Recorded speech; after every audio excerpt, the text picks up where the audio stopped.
Whenever we go to Colorado, I like to drive overnight so that we get to the park or get to the national forest and get our backcountry permits, and then we're on the trail, and that way we're really tired that night and we get a good night's sleep. So my wife and I decided we were gonna go to Colorado. We're gonna do 5 nights straight backpacking in the San Isabel National Forest. We get to the trailhead, it's stunning. It's a Colorado National Forest, so there's lots of people there. We see a lot of people, a lot of cars, but a lot of people going up the trail, then coming back down the trail, and we're like, what is going on? And so we're confused by this, but we're like, clearly they're just not up to the task. Let's just keep going. So we throw our packs on our backs, we get going up the trail, and we start to notice there's a lot of snow and that there's a lot of snow melt, and therefore the river is pretty rapid and deep and wide at this point.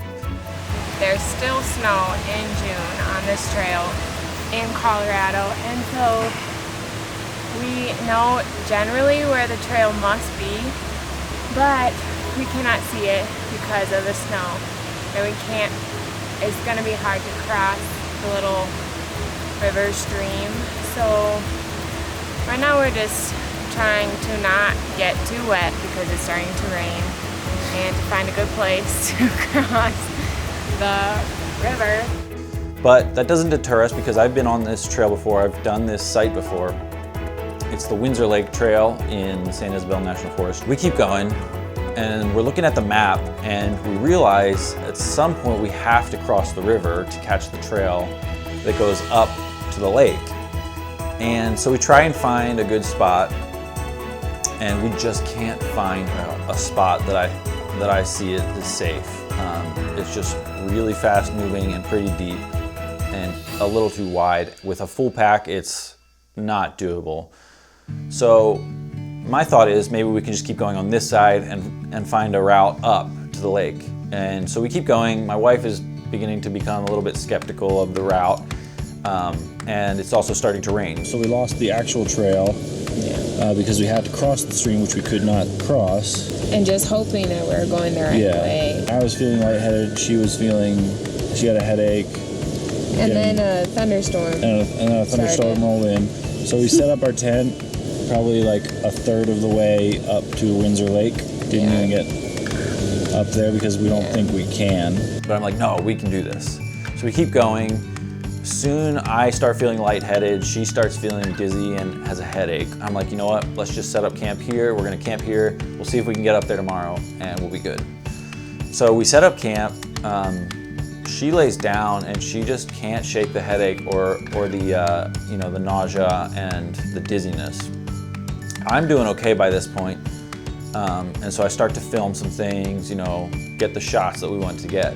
A few hours pass and she still is feeling really bad. So I'm like, you know what? We should go down. We should go downhill, get to lower altitudes. It's probably the altitude that's really affecting you. We haven't eaten or drank a lot of water, and so we should go down. So we decided to pack up all of our gear after we'd set up a tent, set up our camp, pack up our gear, go downhill. We're gonna head either to a local campsite or up to Rocky Mountain National Park. So now we're gonna pack up and go downhill and find a different option. Yeah, basically didn't go as planned. If you're familiar with the parks, they usually have a first come, first served loop. So we get to the loop at Moraine Park and they're all taken by 10 a.m.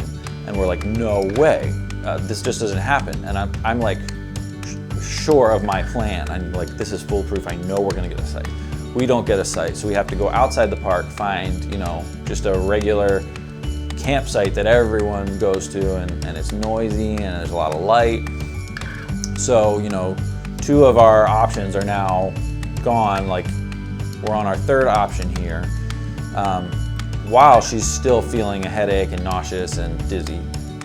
So we car camp for the rest of the week. My wife stays sick the entire week, and I'm like, this is not altitude sickness. But I decide I'm gonna keep filming. We're gonna have as much fun as we can while we're here, and I'll try to make it as easy as possible for her. Thursday morning rolls around, and we had a hotel reservation for Saturday night on our way back to Kansas City. But it was just going so poorly. she was really sick, and we decided to just pack up and leave and come back to Kansas City early.